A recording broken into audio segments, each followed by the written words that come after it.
As I make this video, we're just a couple of weeks away from Apple releasing macOS 26, also known as macOS Tahoe, to the general public. It's a huge update, and I'll be covering it in depth here on the channel. But in the meantime, there are still loads of things that your Mac can already do. Tips, features, and settings that I reckon most people have no idea about. So in this video, I'm going to share 20 of them with you. Okay, let's get into it. Let's start with some Finder and window management tips. If you've got a couple of Finder windows open, and you want to interact with the one sitting in the background, you don't actually need to bring it to the front first. Just hold down the Command key and then drag one of the corners. That way you can resize or move that background window without it jumping over the top of everything else. If you've got a bunch of files with completely different names and you want to bring some order to the chaos, you don't need to rename them one by one. Just select them all, right-click and choose Rename. In the window that appears, you'll get a drop-down with 3 options. Replace the existing names, add text to the existing names, or format. Personally, format is usually the most useful. With that selected, type a generic name into the custom format field, then choose whether you want the number sequence to appear before or after the name. So for example, if you've got a folder full of photos and you want them neatly ordered as image 1, image 2, image 3, you just type image into the custom format box, set the numbers to start at 1 and hit rename. Instantly, your Mac will give all of those files a tidy, consistent naming scheme. Here are a couple of really handy keyboard shortcuts for when you want to focus. If you press Command and H, the app that you're currently using will instantly hide. It's still open, but its windows disappear from view. To bring them back, just click the app's icon down in the dock and everything reappears. And if you want to go one step further and focus only on the app that you're using while hiding everything else, press Command Option H. That clears your screen of all other apps and leaves just the one that you're working in. The trackpad on a Mac is brilliant for most things, but let's be honest, dragging stuff around isn't one of them. A mouse just feels easier. But if you don't have a mouse, or you prefer just sticking with the trackpad, there's a setting that you can turn on that makes dragging much simpler. Head into System Settings, choose Accessibility from the sidebar. Then under the Motor section, tap Pointer Control. From there, click into Trackpad Options and switch on Use Trackpad for dragging. For the dragging style, pick 3-finger drag. Now, whenever you hover your cursor over a window or an item, you can simply use 3 fingers on the trackpad to drag it around. No need to click and hold. It feels much closer to using a mouse, but without losing the convenience of the trackpad. Did you know you can actually change what happens when you double-click the title bar of a window on your Mac? To set this up, go into System Settings, choose Desktop and Dock from the sidebar, and look for the option called Double-Click a Window's Title Bar to. Click the drop-down, and you'll see 4 choices. If you don't want anything to happen, you can select No Action. If you choose Fill, then double-clicking the title bar will instantly expand that app to take up your whole display. With Zoom, it acts more like a toggle. Double-click once, and the app fills the screen. Double-click again, and it goes back to its original size. That's the one that I personally use on my Mac. And finally, you can set it to minimize, which will instantly tuck that window down into the dock with a quick double click. You know that drawer everyone has in their kitchen that's full of takeaway menus, old receipts, random screws for things that you don't even know if you own anymore, and you've been meaning to clear it out for years, but instead you just keep adding more stuff to it? Well, that's kind of what my cloud storage has turned into. And that's why I've been using Cloud Cleanup, which is an exciting new feature in Clean My Mac. Big thanks to the guys at Clean My Mac for sponsoring this video. So Cloud Cleanup connects to my iCloud, Google Drive, and OneDrive accounts, and then it kind of works like the Clean My Mac that we all know and love, but it scans both my cloud and the synced files on my Mac and gives me a proper overview of what's eating up space. It's quick, just one button press, and in a matter of minutes, mine had found gigabytes worth of stuff that I'd forgotten all about. From there, I can delete stuff that I don't need anymore from my Mac, just like I always could, or just evict files from the cloud to save storage space without removing them from my Mac. And because all the scanning happens locally on my Mac, my data stays private, and if I change my mind, I can restore those files later. Because just because you can keep everything in the cloud forever doesn't mean that you should. Would you rather press that Get More Storage button and spend more money, or press the Delete button and keep your money in your wallet where it belongs? If a digital clean out sounds like a good idea to you, why not give Clean My Mac a try? There's a 7-day free trial, and according to Clean My Mac, the average user finds around 55 gigabytes of junk during that trial.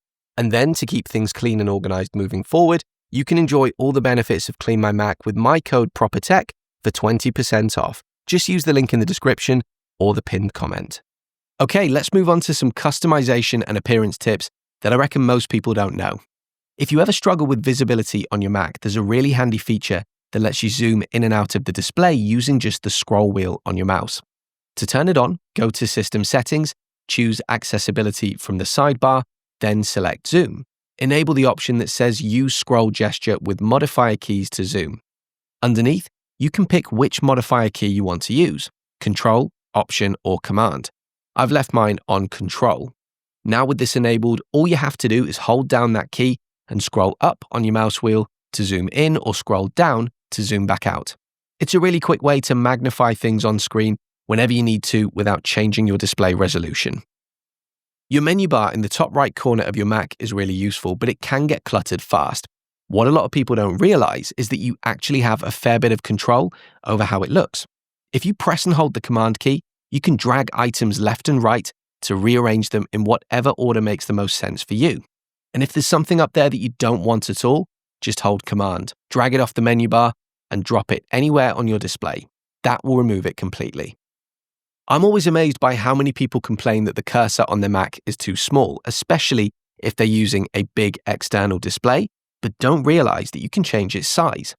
To do this, go into System Settings, choose Accessibility from the sidebar, then click into Display.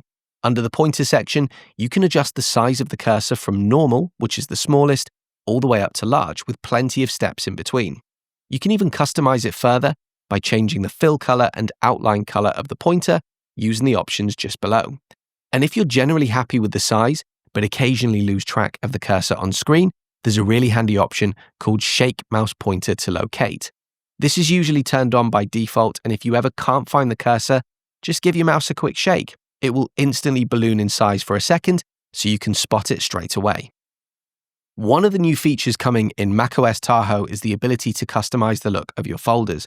But what most people don't realize is that you've actually been able to do this for years by replacing the standard blue folder icon with an image of your choice. Here's how. First, find or create an image that you'd like to use and copy it to your clipboard with Command and C. Then go to the folder that you want to change and press Command and I to bring up the info window. In the top left corner, you'll see the standard blue folder icon. Click once to select it, then press Command and V. The image that you copied will instantly replace the default blue folder, giving you a customized icon instead of the standard look. Let's move on to a couple of Safari tips, and the first thing that I want to show you is picture-in-picture mode.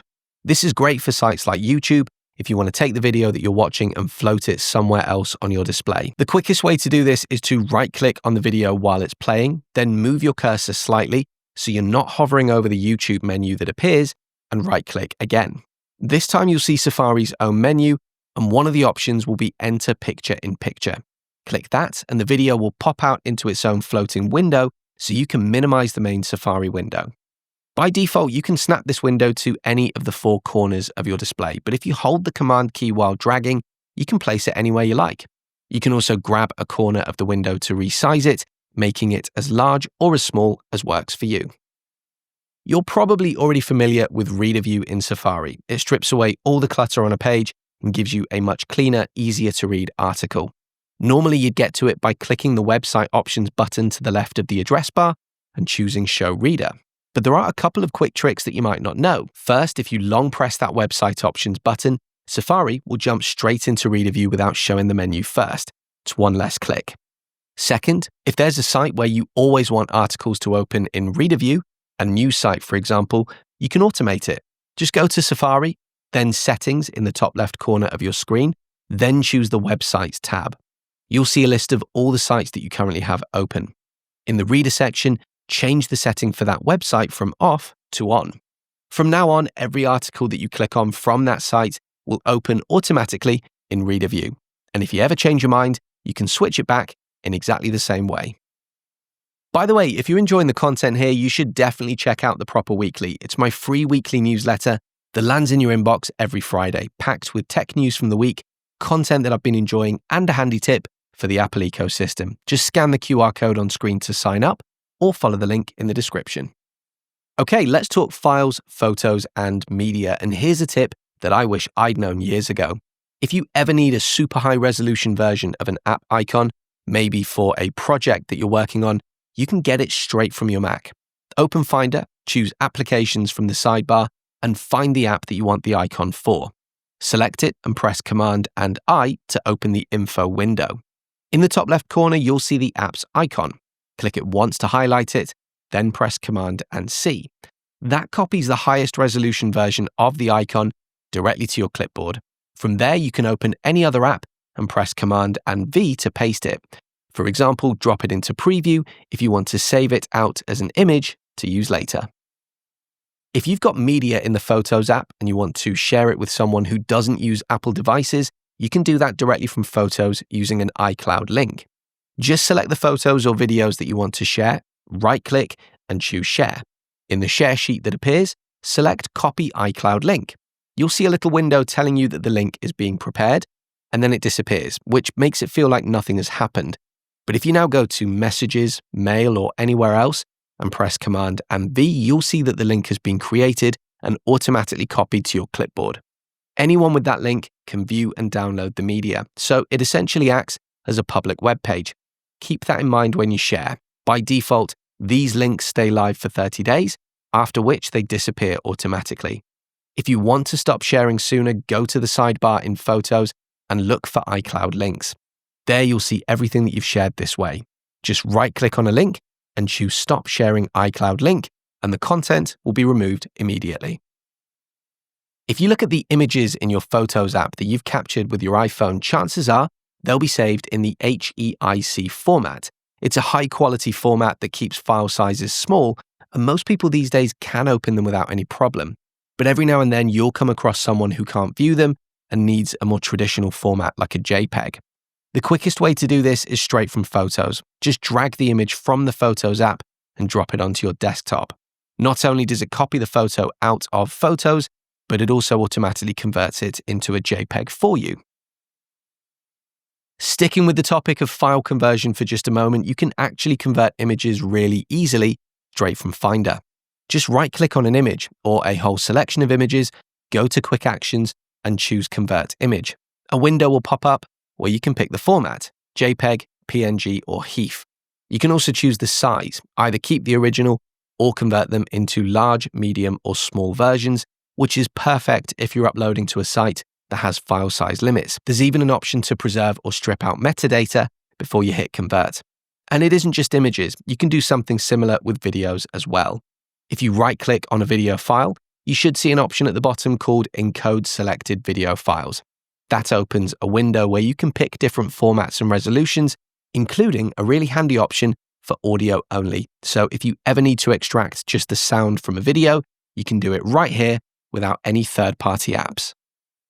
Let's move on to a couple of privacy and security options. If your Mac automatically opens certain apps when you restart, or if there are apps that you'd like to have open every time you log in, there is a setting that you can change. Go to System Settings, choose General from the sidebar and click into Login Items and Extensions. At the top, you'll see a section called Open at Login. Any apps listed here will open automatically when your Mac starts up. If there's something that you don't want launching, just click it and press the minus button to remove it. And if there's an app that you'd like to add, press the plus button, make sure Applications is selected in the sidebar, then choose the app that you want and press Open. It will now be added to the list and launch automatically each time your Mac restarts. When you download new apps on your Mac, they will often ask for permission to access certain things: your files and folders, contacts, location, photo library, even your keyboard, webcam, or microphone. It is worth taking a few minutes every now and then to check which apps currently have that access, because over time, you might decide that you don't want some of them to anymore. To do this, open System Settings and choose Privacy and Security from the sidebar. Everything on this page relates to a specific part of your Mac. Right at the top, you'll see Location Services, where you can enable or disable location access on an app-by-app basis. Underneath that, there are sections for things like contacts, full disk access, photos, and more. And if you scroll further down, you'll find categories for Bluetooth, camera, microphone, screen recording, and even system audio recording. Click into each one, And if you see an app that you don't recognize or one that you no longer want to have access, simply toggle it off. Finally, let's finish with a few productivity and utility tips. The first one is the Get Info feature in Finder. If you've got a file and you want to know more about it, you can just select it, right-click and choose Get Info. That brings up a window with all the details.